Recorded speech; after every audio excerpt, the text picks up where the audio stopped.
What's going on, my broskiis? My name is Toadskii, back again, here to bring you guys yet another One Piece Treasure Cruise video, and I can't believe it's already been the first month of 2023 as we go ahead and move on now to February. And with this tier list, we have now had the New Year's Legends for approximately a month, and we have had a pretty good time to play around with these characters and really determine how good these characters are. And this tier list is going to be getting a bit of a shift, specifically looking at that top 5. I've put all the characters that were in the top 5 back into tier 0. We're going to pick out 5 new characters.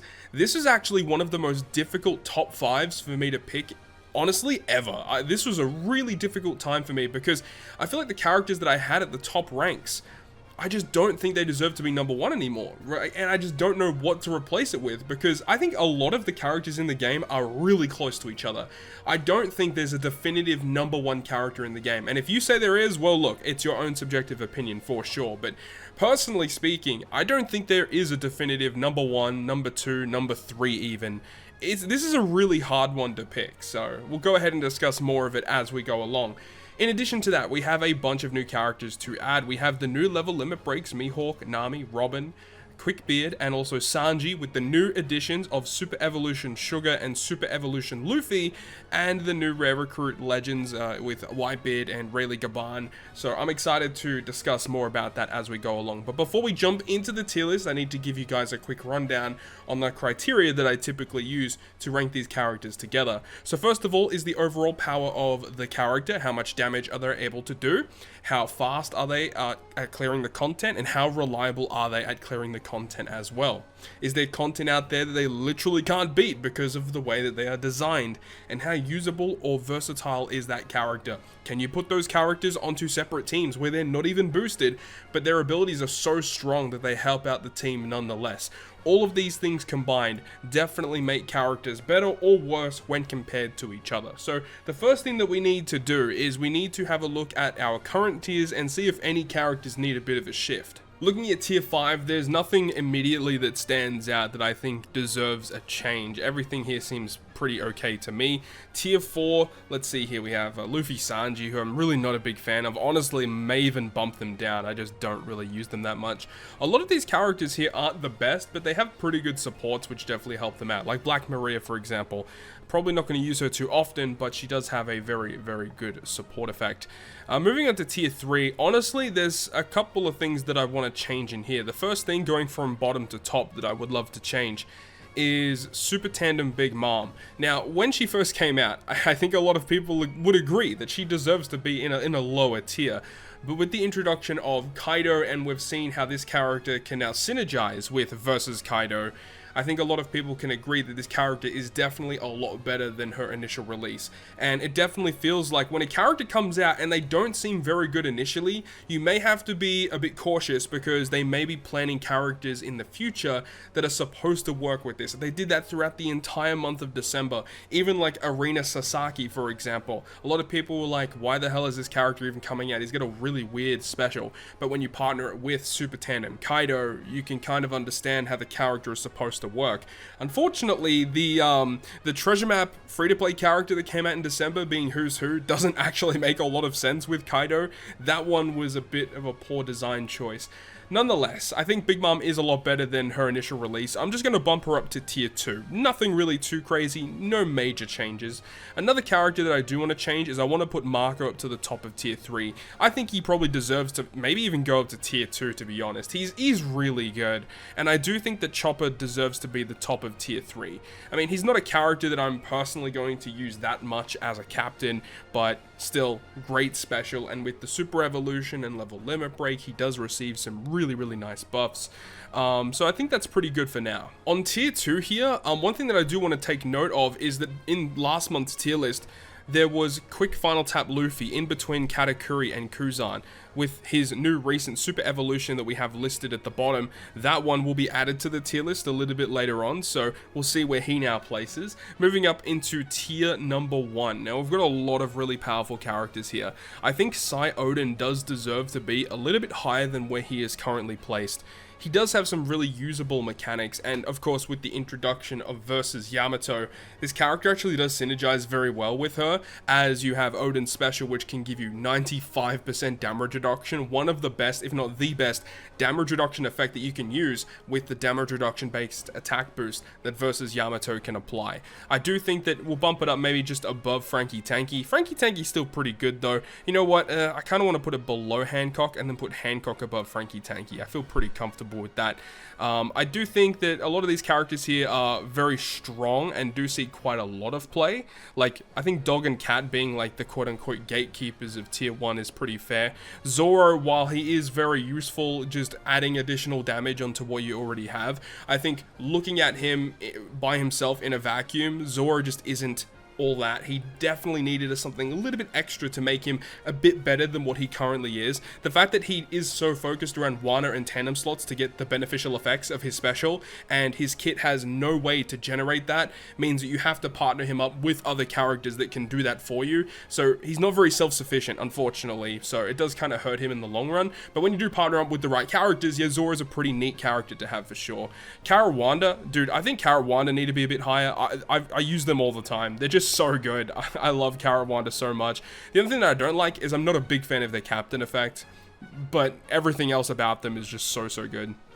I think tier 1 looks pretty fair to me. We move on to tier 0 though, and this is where we have a lot of things to talk about. Now, not a lot of these characters are in order, but I think once we add the characters that are new in this month into the tier list, then we'll decide on ordering of the tier 0 and also the top 5, which we do need to discuss a little bit further as well. So I guess with all that, not really too many changes, but we're going to be making changes towards the top end. Let's go ahead and start looking at some of the additions that we're going to be making to this month's tier list. In terms of the level limit breaks, we have 5 new characters, of course, and you know, you can count Robin as 2 different versions because her 6-star form and her 6-star plus do actually receive slightly different buffs, and I do think it is actually a really good idea to have, you know, one of each of them. And to be honest, you could actually hybrid both of them like in one team. That would actually be kind of interesting to use them together. I don't think Mihawk deserves to be on the list. I think his buffs are very minuscule and he doesn't really break into this list in my opinion. I do think Nami is very good though, and the reason why I say that is because when you have her buffs plus level limit break and limit break expansion, dude, she's really strong. The fact that she now is a Dex Striker Cerebral captain, and her utility is a lot better, and her special is just a lot better, and her captain is really strong. I definitely think she deserves to be in this tier here, and honestly speaking, she probably deserves to be like at the top of tier 4 here. She's just ridiculous. I don't have her with expansion or anything like that. I don't plan to do it anytime soon, but hypothetically, if you did have her completely capped out, she's ridiculously strong and has good synergy with some of the other really powerful characters in the game. In terms of the other level limit break buffs, you know, Robin, I actually do think she is a very deserving character to make it onto the tier list. I don't think she deserves to be extremely high, but I think that with her buffs intact, she deserves to be probably the top of this tier for sure. Doflamingo is a really solid choice too. And then as for Quickbeard and Sanji, I don't believe these characters deserve to make it on. I'd say maybe Whitebeard just because of the classes that he represents. That definitely helps him out in the long run. He's definitely better than a lot of the characters here, probably above Cracker, I would say. But he won't see a lot of play because of the fact that his kit, while it is okay and acceptable, you can build teams around him.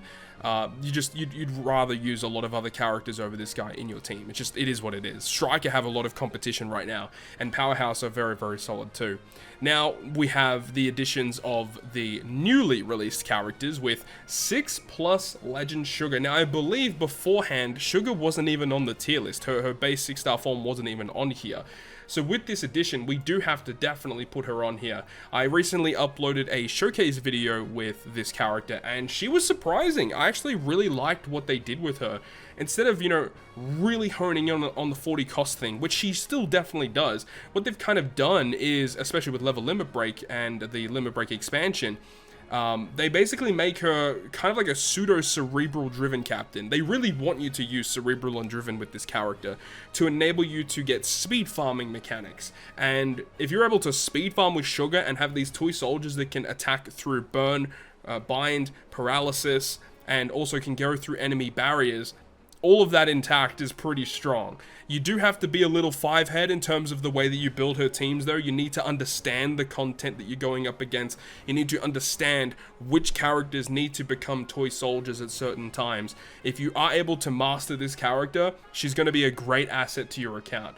And for those reasons, I do believe she does deserve to go into like tier 2, probably high up in tier 2, honestly. I think that her super evolution and level limit break are pretty phenomenal. Before we talk about the new characters with Whitebeard and Rayleigh Gaban, I want to talk about the additional super evolution that we received, which was Quick Final Tap Luffy. Now, I don't think anyone would have predicted that Quick Final Tap Luffy was going to receive a super evolution at the start of February. A wild release. And with his buffs, I do think he deserves to be much higher than his original position on this tier list. As I mentioned earlier, he was actually in Sugar's position right now, and I do definitely think that he is a lot better than when he first released. Now, I definitely think he deserves to be probably in tier 0. I think he is a lot better. Now the fact that he is focused around not only recovery slots, but tandem as well. He can generate more tandem slots for you. And his super type effect has got significantly buffed, allowing you to get a higher chain multiplier additive boost, as well as being able to be like an orb changer for the crew. And his special ability reducing redundancy, huge base attack increases. The special animation looks phenomenal. If you guys haven't seen it yet, it looks amazing. All these things in mind, we need to actually decide where he should go in this tier list. Now, to be honest, as much as I love Red Rock Luffy and the aesthetic of the character, I don't think he's going to be high up on tier 0, because I do believe the other characters we have here are more valuable characters to own on your account. You know, Final Tap Luffy, he is still Quick Final Tap Luffy at his core. He still has the same kind of mechanics. They didn't change the way you're supposed to use the character. He's supposed to be a character that you build very simplistic teams around, quick, free spirit fighter teams, and he's focused around doing as much damage as possible with himself with base attack increases. And with base attack increases, this Luffy can hit ridiculously hard. But once again, you know, I do think that a lot of the other characters on this list are more valuable to own on your account. So for those reasons, I don't think I'm going to put him high on this list. I think that he does go probably just below Super Tandem Kid. To be honest, I think waifus are a little bit more valuable to own because of their utility. But we will make some changes, because Robin, I did rank her quite low because I don't think she really does too much for you. Of course, with the introduction of Super Boss Kizuna, and we have been able to utilize her in that Super Boss, she is really good for that. But once again, we expected this. We expected Robin to be the queen of Super Boss Kizuna, and outside of that, it's like, well, I don't really need to use Robin that much, and it's just as simple as that. Robin does add a lot of additional damage to the crew, and I do think that Robin is a little bit more valuable to own than Red Rock Luffy, because once again, Luffy is a Luffy character, surprise, surprise, but there's always going to be better Luffys, and you do have to keep that in mind, is that while today we have a really strong Luffy character, you know, a week from now we might have another Luffy that is just as good, if not better, than that character, so you got to keep an eye out for that. Like Snake Man Luffy, he's honestly going to be a lot better as time progresses, due to the fact that Straw Hat Pirates are being quote-unquote power crept. And we'll discuss more about that once we get to the top 5. But now we actually have to talk about the new additions to the tier list with Dex Whitebeard, Super Tandem Whitebeard, as well as the dual unit Rayleigh Gaban. So I don't know if I'm going to trigger anybody when I discuss about Whitebeard, but I really do not like what they have done with this character. We had the same issue with the Int Linlin from last year, with this Linlin right here. The fact that we have an end of turn damage dealing captain that doesn't have a cooldown reduction, meaning if you do opt to use Whitebeard as a captain, if you're using him in content where you don't receive cooldown, you're going to be wave clearing the bosses super quickly. You get to these big boss stages where you need specials to output more damage, and you're not going to have your cooldowns ready. I don't understand why they built these characters in such a way. It's almost as like they build the units, they build these legends just for these turtle farming events, and they're like, yep, you know what, ship it. The character's good to go. When realistically, when you're using them in content where they're not boosted, the character is awful and is not going to be good. So yes, that is definitely a big drawback. His captain ability is not great. While the numbers seem good, the end of turn damage seems good, we all know how good V1 Kaido is, but you gotta remember that V1 Kaido gives you -2 cooldown to Striker and Powerhouse, whereas this guy does not do that. So look, His usability as a sub is going to be very good though. Once again, similar to Psy Odin in a way, where Psy Odin has a really neat ability to provide huge damage reduction and can synergize with Kaido versus Yamato. This character can also do the same thing. So I do think the character is very strong and has good abilities with their special, but captain ability wise, not so good. Another thing about this Whitebeard that I'm not a big fan of is their super tandem. While the super tandem is, I think, going to be relatively tricky to trigger, but not only that, the actual effect that it gives you is kind of underpowered to what we've seen previously with other regularly released super tandem characters. Heck, even super tandem Big Mom has a better super tandem than Whitebeard, because Whitebeard, with everything said and done, if you can get the full effect to activate, yes, it does give you massive buffs. 1.75 attack to Striker and Powerhouse, and a 1.5 times increased damage taken to the enemy. The increased damage taken, however, not going through immunity, and that definitely hurts him. The fact also that the Super Tandem only works for classes, I know that Super Tandem Big Mom does the same thing, but it is odd that some of these Super Tandem characters, they don't actually provide the buff to all the characters that they boost. It's only to like a certain section or a certain portion of the pool of characters that he actually boosts. So I'm not really too sure about that. Not too sure if it's like if it's a programming issue, like a programming overlap. But at the moment, I kind of just want to leave him at the bottom of tier 2. I don't really know where to place this character because on paper he seems bad, and as of the recording of this video, Whitebeard has only just came out, so we haven't had too much opportunity to test him yet.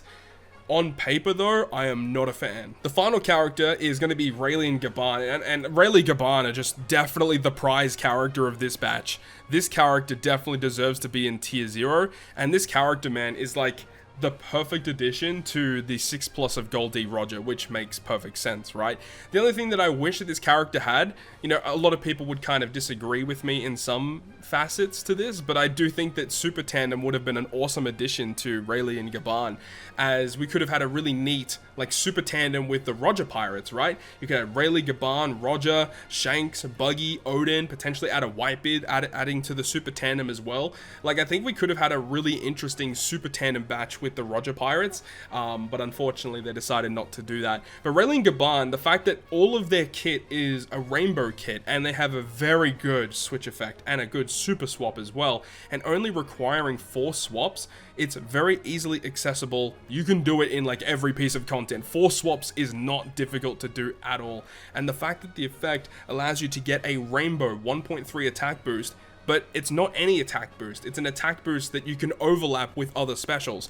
And sometimes that has happened where, you know, certain characters give you a buff, but you have another special that can give you a better version of that buff, so you have to order your specials in a really weird way. But now this character just has a new type of buff where, you know, you can activate your specials in whatever order you want. But one really neat interaction that I want to bring your attention to is with Rayleigh and Gaban and Roger. Remember with Roger 6+, his special says that if you have an attack boost, you get a color affinity instead. Now, what happens here is that when you use Rayleigh Gaban's switch and then you use Roger's special, it actually overrides the attack boost to give you the bigger attack boost, but it also gives you the color affinity boost at the same time. Like, it's mind-blowing how good it is. I actually love that that was the case. And it's just perfect design. Really good unit design with Roger, Rayleigh Gaban. The characters synergize perfectly. So you can get this massive orb boost, massive attack boost, and a very solid color affinity with these 2 characters alone. But it's not only that. This character has a great super switch that gives you good utility. They also have chain addition with the super switch. They've got a very good rainbow captain as well. They've got a special ability that can get rid of special bind by 7 turns, I believe it is. They have fear resistance to just ignore any type of mechanic that would stop you from doing that. And then their switch, of course, completely resists their own special bind. There's not really much wrong with this unit. This unit is just a great addition, not only by themselves, but synergizing with Gold D Roger as well. Like, it's just, this unit's awesome. Where do I want to put them, though? I think, honestly, this character does deserve to be pretty high on this list. I think, at the moment, I kind of want to put them maybe just below Gold D Roger. I think Roger, I don't know, Roger is pretty good, but Rayleigh Gaban are hard to replace for what they do, because they're so unique in what they're able to provide to your crew. So maybe Roger goes just below them, but Roger's so good. Nah, I gotta put Roger a little bit above him, I think. I think Roger does still pip them just a little bit at the top. So now we get to the nitty gritty. This is where we start talking about which characters deserve to be in the top 5 spot. And as I said at the very start of this video, this was the most difficult decision making, honestly, because I feel like this is a really well balanced list of characters that we have near the top. And I think that, you know, my top 5 is going to be drastically different from a bunch of your guys' top 5s as well. So without further ado, the character that I think is the #1 best legend in the game right now, and again, it's super close. You could literally list anything, right, as the top legend, and it's fine. Subjectively, I think it's Uta. I think Uta is currently the best in the game, and the main reason why I kind of listed her personally as the #1 is because you have so many different forms to choose from. You've got the striker form, you've got the shooter form, and if you want to, you have a driven and powerhouse variation as well. Literally, you could list whatever you want as top 5. I think Uta's #1 right now, but of course, as we progress forward into the month of March, a little bit later on, this could definitely change once again. We'll have to wait and see how the content comes out, but currently, like, Uta's just super good. As for after her, surprisingly enough, I'm going to put Nami. I think Nami is the second best legend in the game, but look, once again, you could list it in any order that you like. Look, when Nami first came out, and I preemptively put her in tier 0, I wanted to put her into top 5, but I was being cautious, you know, putting her into tier 0, but after everything that has been said and done throughout the month of January, I think that she is well deserving of a top 5 position. Her captain ability is just so strong. Great synergy with 2 of the best classes in the game and 1 of the best colors in the game.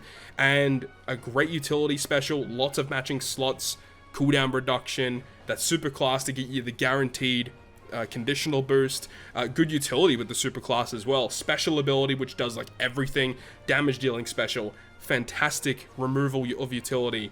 It has the paralysis that goes through immunity, it has the huge chain boost, the base attack boost, and there's just not really a lot wrong with Nami at all. So look, for all those reasons, Nami definitely deserves to be as one of the top 5 best legends in the game.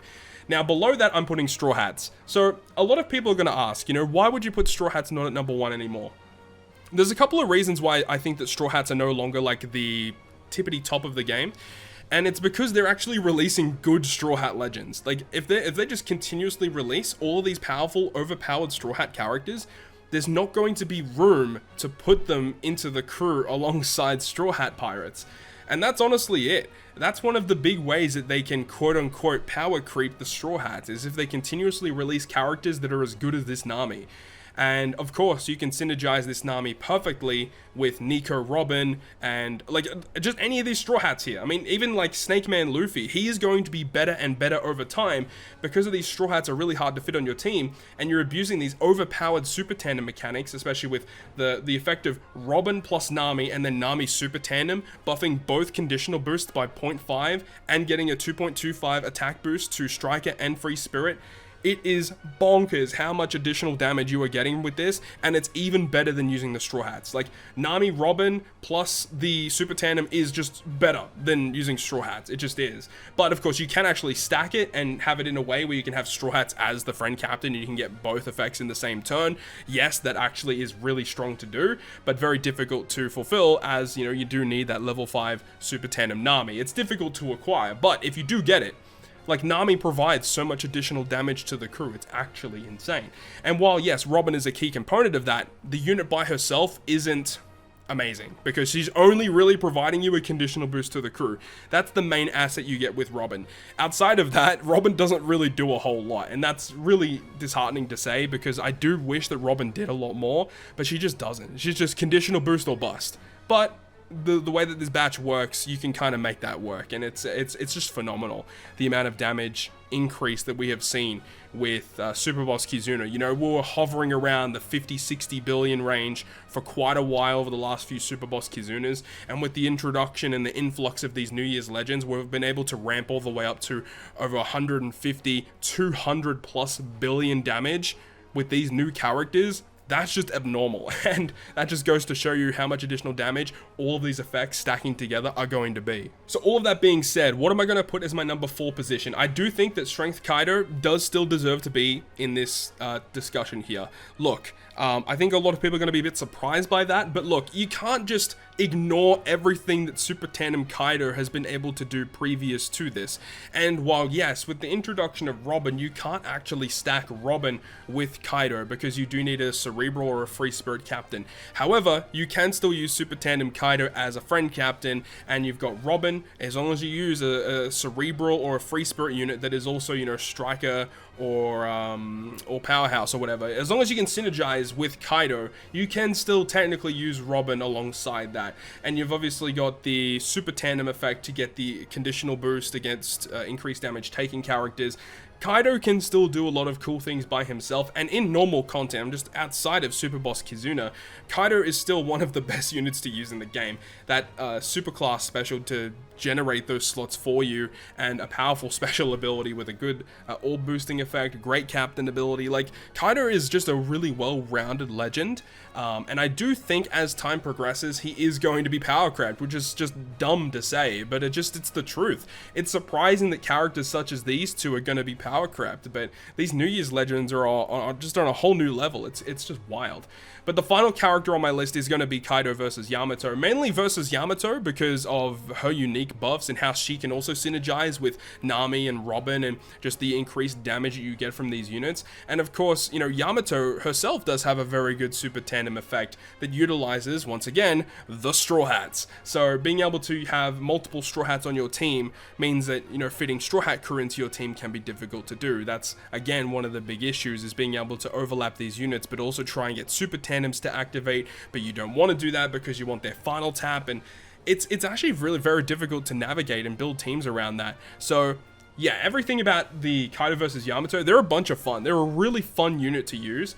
Versus Kaido definitely has his issues and flaws, but still, he's another really fun legend to use.